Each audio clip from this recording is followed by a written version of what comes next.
Hey, what's up guys? Trader Supremo here. So, quick market update lang. Tapos, tutorial tayo ng indicator natin na position size calculator, no? So, etong calculator natin na to, no? So, pakita ko lang sa inyo kung paano siya gamitin. Tapos, quick update na din tayo, no? So, una, yung update ko last week dun sa group, mali ako. Mali ako ng position ko last week. So, nasa shorting side ako, which is mali, no? So, ang short position na sinabihan ko yung group ay dito sa previous week high at itong Monday high, no? So, ito yung position 1 na mali, ito yung position 2 na mali. Okay? Pero nagsabi rin naman ako bago mag-breakout to, bago dito, ito yung price na sinabihan ko, mali ako dito.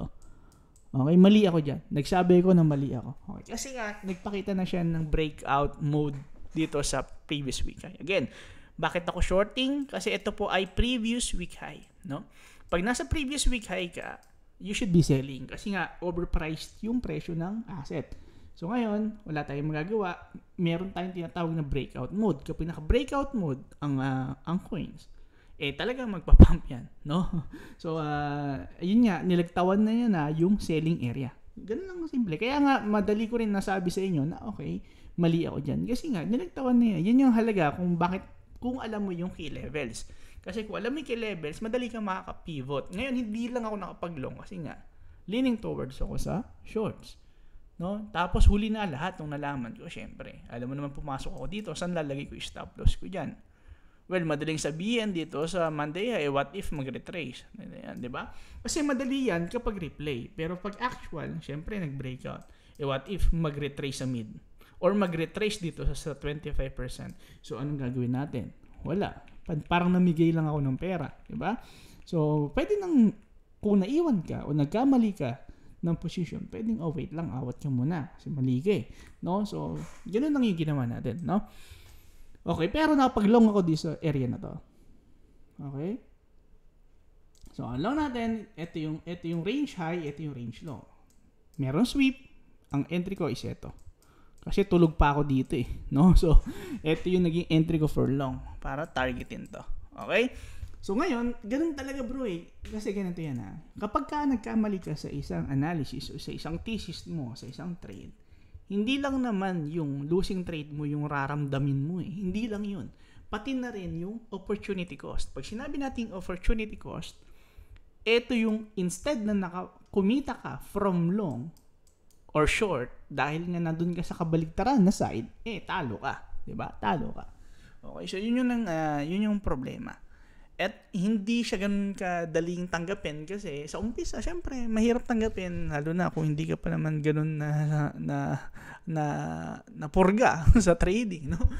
So, kasi syempre, it takes time. Hindi lang naman kasi, madali lang sana kung, mali ako, pero makabawi ako agad. Hindi It takes time eh. For example, dito, bago ako makabawi dun sa trade na yun, it takes 3 to 4 days bago ako makakita ulit ng setup na para sa akin eh. Diba? So, hindi siya ganun kadali mga kapatid, no? So, naiintindihan ko kung bakit yung iba nahihirapan kasi itong trading kasi hindi lang siya pera, risk, hindi lang. Kasi it takes time bago mag-play isang trade, no? At time yung pinakamahalagang sabi nga nila commodity sa lahat. Kasi pag time, mahirap ibalik. Sa trading, imagine mo, nagre-risk ka ng pera, nagre-risk ka pa ng time. Kung mali ka, solid, burado yung time na yun, di ba? Pero at least yan yung reason kung bakit ako may intraday at meron akong intra-week setup. Kasi nga, hindi ka ubra na intra-week lang. Hindi ka rin ubra intraday lang. Imagine mo, sobrang baba pa ng time frame. Imagine mo pa yung mga high time frame traders. For example, mga position trader na naglolong kapag bear market, nag-out pag bull market. Yun yung mga position trader which is yung majority ng ginagawa ng karamihan na nakikita yung influencer. Imagine nyo yun. Mahirap yun kasi pwede lang yun kung malaki capital mo o kaya meron ka ibang pinagkukuhanan ng pera, pero what if ito yung pinagkakakitaan mo or wala ka ng choice, ito lang yung kailangan pagkakitaan, kailangan mo gumawa ng paraan, kailangan mo kumita ng lower time frame. Yan yung kailangan mo kasi lower time frame, masasabi mo agad kung mali ka o tama ka, kikita ka kaagad kung mali ka o tama ka. Pare-pares lang yun. It depends lang sa'yo kung paano mo gagawin ka ng sistema. Siyempre, pag higher time frame, madali siyang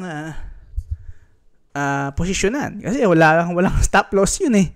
Ang problema, kapag lower time frame, maglalagay ka ng stop loss. Pag maglalagay ka ng stop loss, syempre, lumiliit yung chance na mananalo ka. Kasi kung wala kang stop loss, lalo na sa mga high time frame, walang stop loss yun eh. Edi, 50-50 lang yun. It's either zero ka o panalo ka.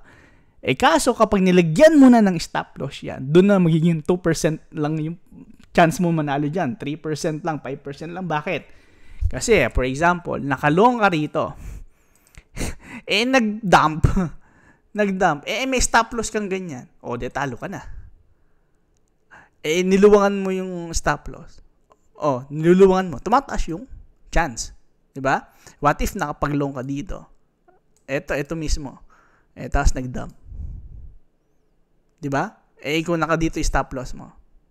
Diba? Make sense? Dumilit yung chance mo. Hindi lang siya dahil 50-50 yan kasi long at short lang naman. Hindi po ganun, no? Kapag may stop loss na dumilit na yan, either 5% na yung chance mo manalo dyan, 20%, 10%, depende sa stop loss mo, no?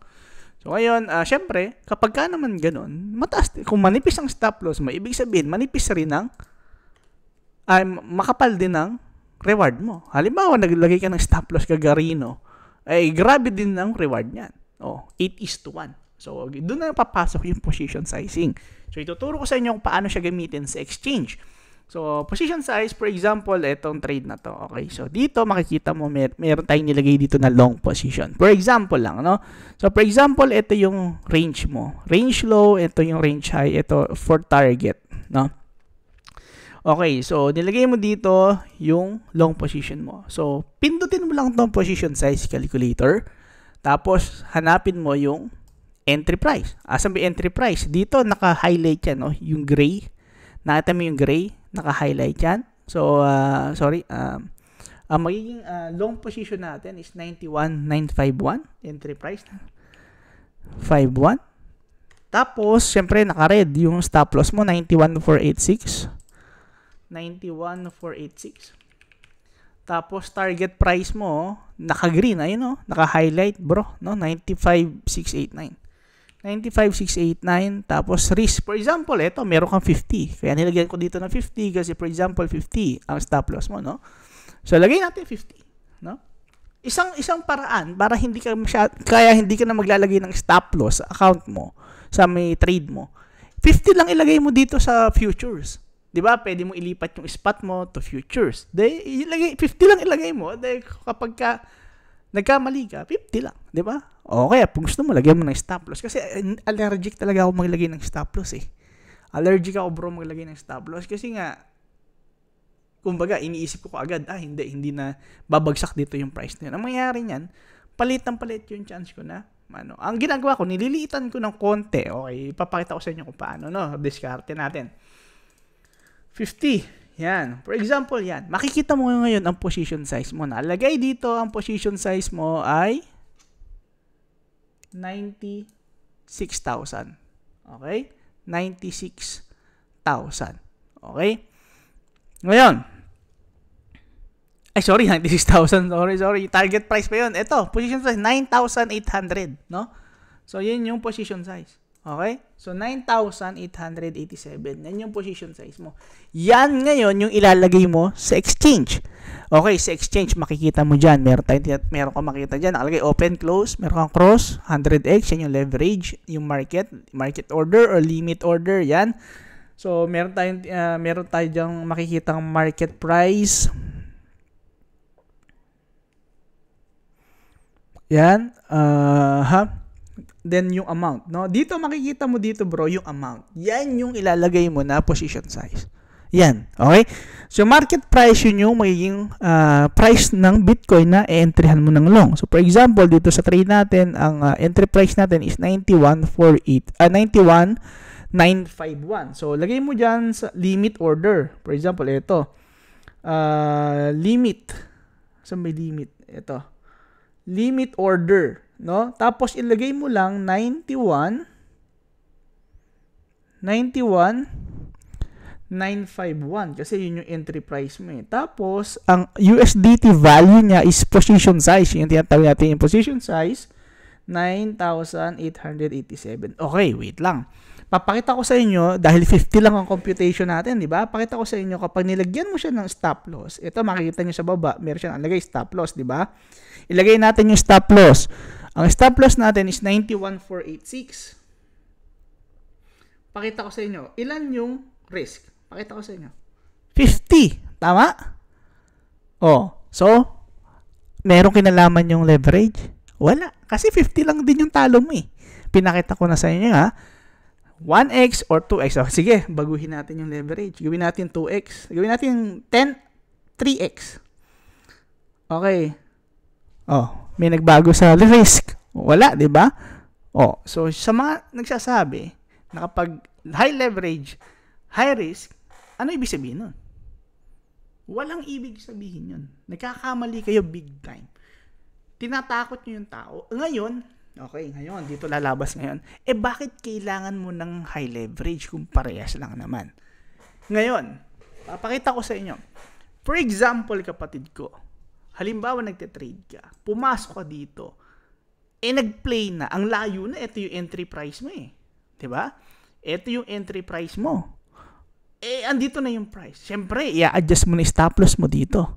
Okay?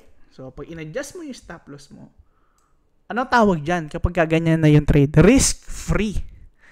Pag risk-free na yung trade, anong gagawin mo ngayon? Pwede ka nang umentry ulit. Ngayon, kapag ka naka 100x ka,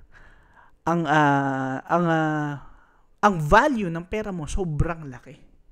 Kasi nga naka 100x ka, times 100. Pero kapag ka naka 3x ka, times 3 lang yun. Ibig sabihin, magagamit mo agad yung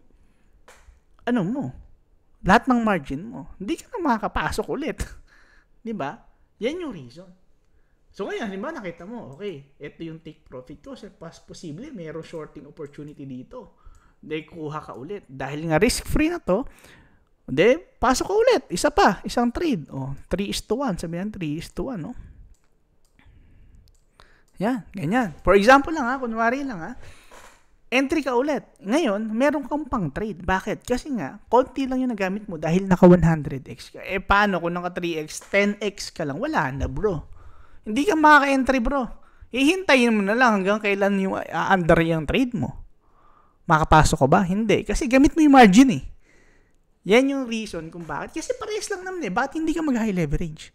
Hindi po tayo nagyayabang o hindi tayo nag-ano ng mataas yung percentage. Hindi naman Gusto lang natin, makaka-entry tayo ulit once na, ngayon, what if? For example, yung trade ko dito, nung nakaraan. So, meron ako ditong short dito. Nagsabi ko dito ng short sa group, hanggang dito yon.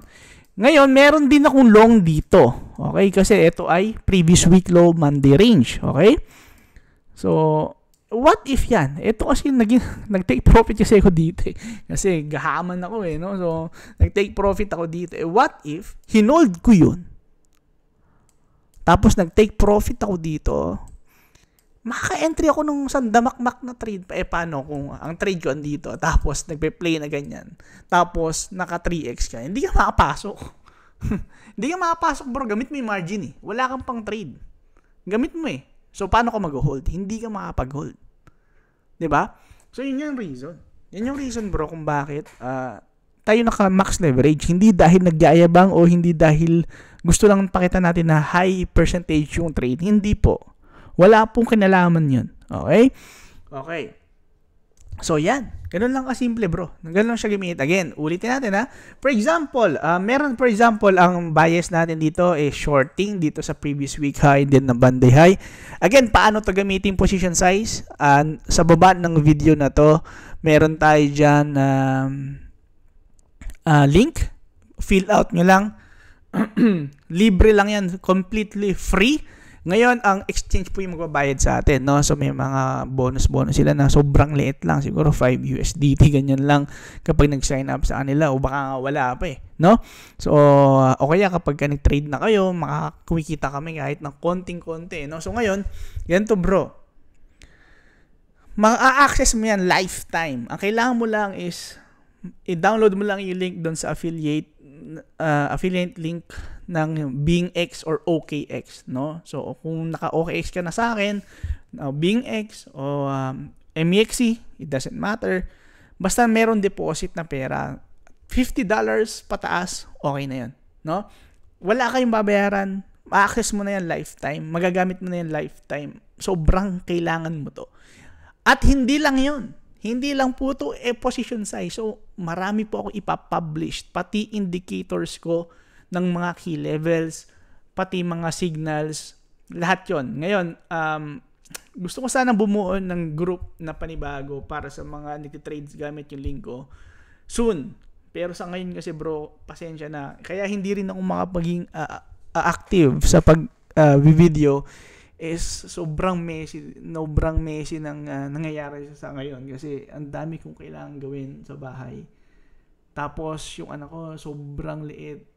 Tapos marami yung kailangan gawin, no? So hindi ko siya maiwanan o kaya wala akong lugar para mag-live, no? So o kaya mag-video tapos minsan pagod na hindi na kaya. Pero soon, kapag nakalipat na siguro kami, masyado kasing magulo yung bahay, masyadong marami nangyayari. So, kapag medyo okay na, gagawin natin, magla-live tayo. Pangako yan, konting medyo messy lang sa ngayon, konting pahinga lang. Medyo nagdi-detox din ako sa social media. Tapos, nakafocus kasi ako sa pagbibuild ko ng mga indicators, pagpa-polish ng system kasi from intraweek, kailangan ko bumuo ng intraday setup ko kasi syempre nag-full-time ako, medyo nag-struggle ako when it comes to paying the bills from crypto kasi bumagsak yung crypto bro. So, yung investment ko, sobrang laki ng hit na tinanggap kasi majority ng ko is altcoins.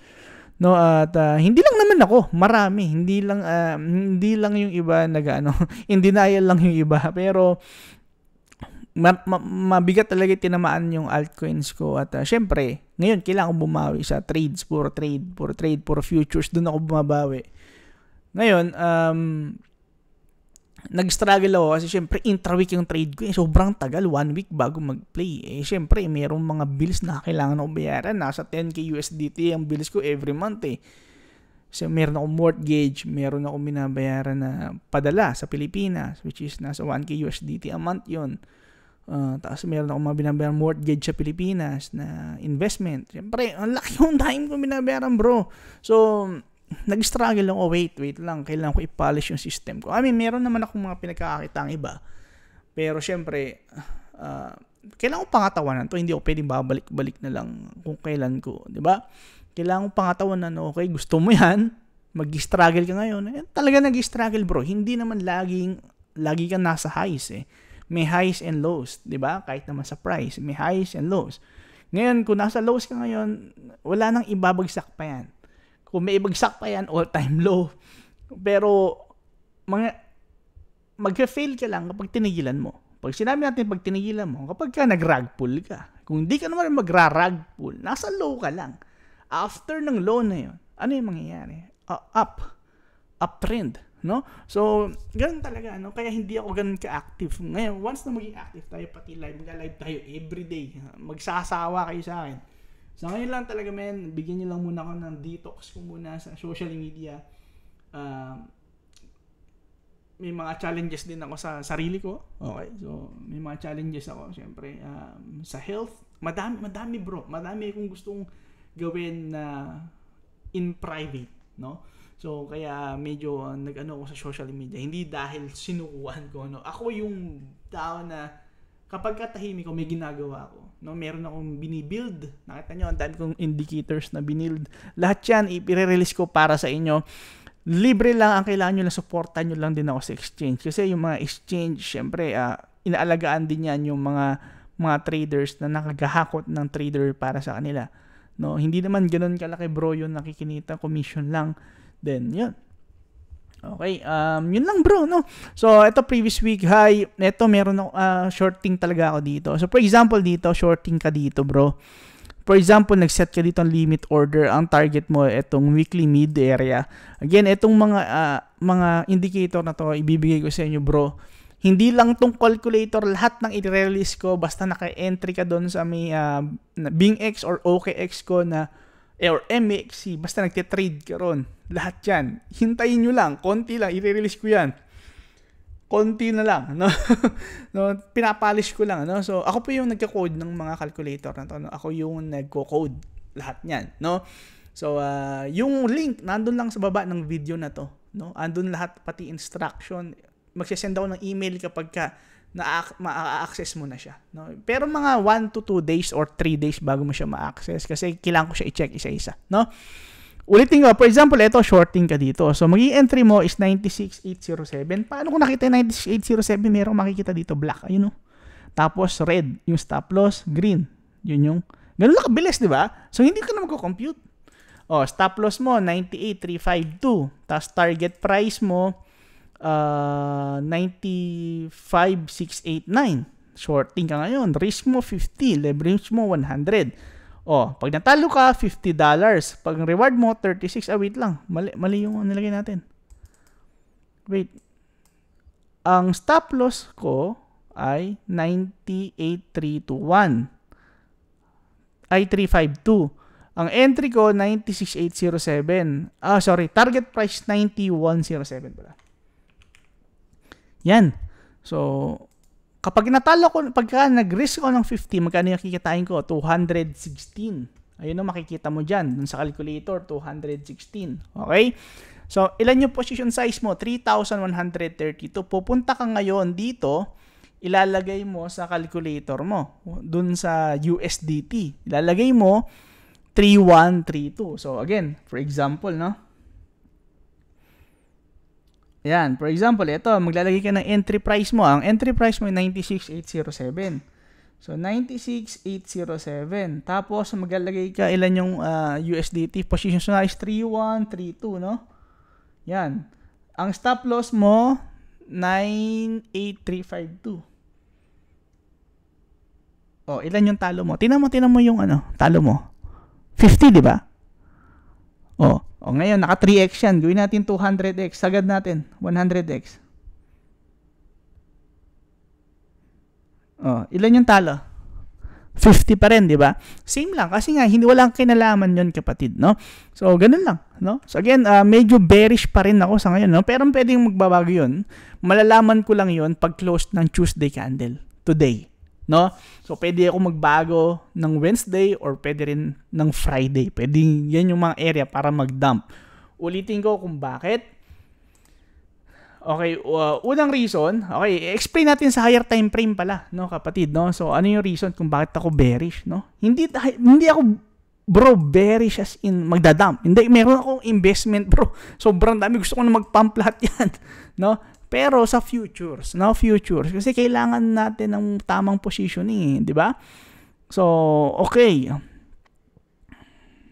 Okay, pakita ko sa inyo to. Ito yung sweep. Meron kaming long dito. Tapos na yun. Okay, long na, tapos na yun, no? Ngayon, kasi, di ba, intraweek trader tayo. So, every week tayo nag-a-analyze, no? So, kung naka-entry kayo dito ng long or sa gitna kayo ng long, yes, good job. Pero naka-entry kami dyan sa dulong dilos mismo, dun pa sa mismong point, no? Ngayon, nasa 3rd or 4th week na tayo. 3 months candle to, bro. 3 months candle. Nasa 1st month pa lang tayo. Andito na yung price. Hindi ako nag-expect mag-engulf to. Bakit? Pag nag-engulf yan, medyo worried ako kasi, bro, engulfing ka. Medyo worried. Mas gusto ko yun kasi nga, engulfing. Pero malalaman ko lang yan pag nag-close na. O kaya kapag nangyari na. Yun kasi yung problema ng eBay. Magaling sa replay, ang problema sa execution. Again, assumption ang mahalaga sa trading. Kaya nga futures, kailangan mo mag-predict. Kailangan mo kailangan mo ng assumption. Kasi paano ka i-entry? Kasi, nagagaslight kasi kayo eh. Madalas. Ay, ganito kayo nangyari. Tapos na yun eh. Anong halaga nun? Mas okay sa akin, di ba aling i-bash nyo ako sa mga mali ko, at least future yung sinasabi ko. Hindi ako nagsasabi sa inyo na nangyari na. Di ba? Para saan pa ako nangyari na? Nagayabang na lang ako nun. Di ba? Ano yung tulong sa ano yung value nun sa inyo? Bakit gumawa ako ng video? Para magyabang, para mag-flex. Hindi ko kailangan nun. Pinapakita ko sa inyo kung ano yung future, ano yung analysis, ano yung assumption, ano yung prediction, ano yung thesis. Kapag ka sinabi ko, ay hindi, nakalong ako dito, tapos na. Para saan pa yun? Diba? So ngayon, yan. Nag-create tayo ng low. Galing tayo sa red candle. Tapos nasa first month pa lang tayo ng 3 monthly candle. Galing tayo sa red. So supposedly, hindi naman yan dapat mag-pump agad-agad.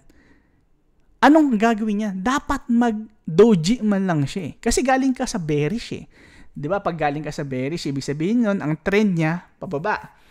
So, kung ang trend niya pababa, ano possible mangyari? Paangat magkaroon ng doji, sign of confusion or sign of magkakaroon tayo ng change ng direction para umangat. Hindi yung galing ka sa bearish, bigla na lang magpa-pump ng. Again, pwede. Wala akong sinabing hindi pwede. Nakalunga tayo dyan sa low kasi nga intra-week setup natin eh. Ang problema, what if nasa taas ka na? Nasa mid ka na oh. Nasa mid ka na ng halos ng quarter eh. Anong gagawin mo? Well, kasi kung doji yan, so dapat, kung doji yan, anong dapat? Magkaroon ng new low and then higher low. Yan yung tinatawag nating doji candle. Correct. Parang to. Red. Ano nangyari after ng red? Doji. 'Di ba? Nandito mo, nasa mid na tayo, pero maangat pa rin. So, kung ang ina-expect mo, magkakaroon tayo ng engulfing dito, okay lang yun. Pero rare yun. Rare yun. Bakit? Pakikita ko sa inyo ha. Every time, meron tayong weakness, ganito nangyayari. Halimbawa, ito, weakness. Diba, meron tayong weakness. Nagkaroon ng sweep. Ano nangyari? Nag-engulf ba? Hindi naman eh. Ano nangyari? Binalikan niya to o nag-chop siya dito sa gitna tapos nagkaroon ng higher low. Diba? Tsaka siya nag-pump. Hindi naman nag-engulf eh. Eto, 3 months to bro ha, kasi hindi maintindihan ng iba. Eto, nag-sweep, di ba? Pero eto, 3 months. 3 months yan. Ibig sabihin yan, kung pumunta siya dito o sa taas na yan, ibig sabihin, bumalik yan. Kung hindi man dito sa baba, bumalik yan dito. Kasi nagkaroon siya ng ganda eh. Di ba? Gets mo? Gets, di ba? So, hindi siya yung from red candle, nag-engulf. Hindi ganon. Galing ka dito eh. Diba? 3 months eh. No? So, pwedeng mali ako eh. Sabi ko nga, yun lang naman yung basa ko. Okay, again, punta naman tayo sa monthly. Sa monthly, anong nangyari ganito? Kasi nga dahil nakatingin tayo sa 3 months kasi yung 3 monthly low ang tinamaan eh. So, syempre 3 monthly mid ang titingnan natin or 75%. So, ibig sabihin, okay, yan. Yan. So, andito tayo sa area ngayon ng mid area. Well, meron tayong trading above neto. So, pwedeng pumunta rin dito. 101,000. Pwede rin. Hindi imposible. Ngayon, pag pumunta ka ngayon sa weekly candle, we are trading 3 weeks of breakout. 1, 2, 3. What happened after 3 weeks of breakout? 1, 2, 3. Dump. Yun yung reason kung bakit ako naka-short dito. Ang problema, masyadong maaga yung shorting ko. Masyadong maaga. Mali talaga ako. Kasi, mali talaga. Mali talaga. No? Kasi nga, 3rd week pa lang pala eh. Ang mali ko lang, maaga masyado yung in-expect kong dump. No? Dapat ngayon pa lang. Ngayon, pwedeng mali na naman ako. Pwedeng 4 weeks, straight breakout. Pwede. Pero, hindi ako nag-expect ng ganun. Kasi nga, yung 3 months na to is supposedly doji. Hindi naman supposedly magkaroon ng straight ganyan eh. Kung hindi man, kung magsabi man, kung yung 3 months na to ay engulfing, at least may retracement. Diba? May retracement. Diba? Correct. Kasi end of the month pag tinignan mo dito, 29th of April ano ba nangyari kapag end of the month? Lahat yan. Break ng monthly level. So ngayon ako, either retracement or eto talaga new low. Ako talaga new low para mag-doji. Kailangan kasi natin mag-doji bro eh. Kailangan natin mag-doji. Kasi, from red candle, what if ito yung retracement? Then ito. Dito pa lang ako magiging bullish talaga na bull run ulit. Pero ngayon, possible new low. Or pwede naman hanggang dito lang. Sabi ko nga sa inyo, tinasabi ko lang kung ano yung nakikita ko. Diba? Again, ulitin ko nakapag-long kami dito. Dito lang ako nagkamali kasi nga naka-short ako dito eh. Sabi ko nga possible shorting ako dito. Ang problema nga, nagkaroon ng breakout nga. So ngayon, dito malalaman natin kung magkakaroon tayo ng retracement hanggang dito lang, then paangat. Pwede kasing ganito lang yan, bro. Pwedeng pa ganito, then paangat ulit. Or pwede naman new low. Kasi ako talaga new low yung gusto kong mangyari. I mean, kung ang idea, ang thesis, no? Tsaka dito tayo maglolong ng malala. Okay? Pwedeng mali ako, bro. Sabi ko nga sa inyo, yun lang ay thesis. So hindi yun yung trade ko. Kumbaga doon ako maghahanap ng area ng ite-trade, 'di ba? Okay? So ngayon, nasa weekly high na naman tayo, tapos nasa high. So at least pumunta man lang sana ng mid yan. Okay, bumagsak man lang dito yan. At kung makikita mo, bro, walang wick dito, man, no? Magnet yan. Magnet yan, bro. Walang walang wick, magnet yan. Sabi ko nga, 3 weeks of breakout, magnet yan para mag-doji, new low, then aangat, and then higher low, and then aangat. Kasi ang mangyayari dyan, ito, low, lower low, higher low. Yan yung magiging doji mo. Ito yung high, ito yung low, ito yung body, doji, from red 3 monthly candle. Correct? Okay, so yun yung reason kung bakit ako nakatingin doon. Okay, ngayon, pag tinignan mo naman siya sa lower time frame, which is yung execution ko na sa intraday, well, nakabantay lang ako dito sa Monday high. Okay, or pwede rin naman ibang setup yung mangyayari, no? So, pwede naman magkaroon tayo ng triangle dito, no? For breakout, pababa. Ganyan, di ba? Or pwede rin naman magkaroon tayo ng pumping. Hindi natin alam kung ano yung mangyayari. For now, leaning towards ako sa short talaga dito sa high. Again, pwedeng magkamali ako ulit. Pero sabi ko nga sa inyo, ang sinasabi ko lang sa inyo is anticipation thesis. Wala akong sinasabi sa inyo na nangyari na. Okay, sinabi ko nga dito, yung nangyari dito, mali ako di ba? Ngayon, dito sinasabi ko sa inyo anticipation. Again, sabi ko sa inyo, mas mahalaga sa akin, masabi ko sa inyo yung idea kaysa sabihin sa inyo na ito yung nangyari. Okay? Kasi walang silbi yun. Okay? Ano lang yan? Nanggagaslight ka lang nun kapag gano'n. No? Okay. Kasi majority, gano'n yung nakikita ko Gano'n yung nakikita ko Kapag nanonood ako, hindi ako nanonood, pero biglang tumatama doon sa feed ko. Sabi ko, wala naman itong sinabi na assumption or prediction or thesis Lahat ng nakita ko, nangyari na tumama dito, nag-dump, tumama dito, nag-dump, tapos bigla na lang may update, hindi, ganito. Diba, tama yung sinabi ko sa inyo. Paano sinabi mo, tatama dito, mag-dump, or kaya dito, mag-pump? Sinabi mo parehas Talagang tatama ka kahit saan tumama yan. Tapos yung linya mo, buong chart may linya. Talagang tatamaan yan, bro. Ang problema, saan ka entry? Ako binibigay ko sa inyo, ito po ang entry ko above previous week high shorting. Ang problema na lang, titimplahin mo lang saan ka maglalagay ng stop loss. Yun na lang kailangan mong gawin, bro. Diba? Binigay ko na rin kayo ng timing. Wednesday or Friday.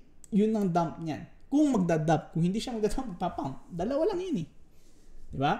Okay, so ulitin natin paano gamitin itong position size calculator gamit yung exchange. For example, naka-short ako dito. Ang target ko is mid area. Sabihin natin 74,000. Generational wealth na entry, no? 74,000 sabihin natin ang target ko. Okay, magkaalaman na. 74,000. For example lang Okay? So yan ang mo, no? Tapos ito ang stop loss mo, yan lang. Okay? So that is 34:1. Okay? So lagyan natin ang entry price natin. Entry price natin yung may itong black tapos yung red tapos yung 74,000. So entry price 96,524, stop loss natin is 97,185. Tapos, ang risk natin, yung sinasabi ko siya, 51.6, no? Pinakita ko na sa inyo, ito lang yung pera natin, 51.6, no? So, tas leverage, 100x. Magkano yung kikitain ko kapag target price, 74,000? Magkano ang kikitain ko kapag nag-play to? 1.7 from $51. 1.7. Okay? So, kita mo na, di ba? Ngayon, pakita ko ngayon, gagamitin natin itong $51 natin sa exchange. Paano natin siya ilalagay? Lagyan natin limit order. Okay, again, simula lately, nung nawala ako, hindi na ako nag-market order. Majority ng trades ko is limit order. So, mas effective ang limit order. So, price mo, lagay mo dyan, limit order. Enterprise mo, 96,524. Stop loss mo, wala pa. Lagay ko muna yung position size. Magkano yung position size natin? 7,535. Ang stop loss natin, stop loss natin, 97,185. Yan. Ilan yung talo mo? 51.56. Ayun, Ilan yung available balance mo? 51.6. Di ba? Saktong-sakto, di ba? Gawin natin 2x. Gawin natin 2x. Ilan yung talo? Same. Di ba? Same. Walang pinagkaiba. Kasi parehas nga lang yun. No? Parehas lang yun. Okay? Yan. Tingnan natin kung hanggang saan naabot ng 50 na yan. No? So, yun. Ganun lang kasimple, kapatid. No? So, sa lahat ng gusto nito, libre lang to, free. Huwag kayo tatanggap ng kahit na anong payment. Huwag kayong magbabayad ng kahit na free lang, download nyo lang yung Kasi syempre, kung hindi ka naman din magtitrade, ba't kakailanganin mo? So, kung magtitrade ka naman, download mo yung exchange, mag-deposit ka ng pera mo doon, wala kang di-deposit sa ibang account, sa yung account mismo. Tapos, fill out mo lang yung form sa baba ng video na to. Yun na yun. Bibigyan na kita ng access, sasendan kita ng email. Okay? So, yun lang muna. Maraming salamat, kapatid, sa pakikinig. God bless. OKX, BingX, supporta natin sa channel, kapatid. More, hindi lang itong position size calculator, pati yung mga key levels, pati yung strategy, lahat. Soon, ilalabas ko yun, no? Lahat soon, ilalabas ko yun. So, download nyo lang, kahit ano dyan, mag-trade kayo. Yun, kapag nakita natin yan, ma-access nyo lahat ng natin, indicators natin. No? Okay, so yun lang, mga kapatid. Maraming salamat. God bless.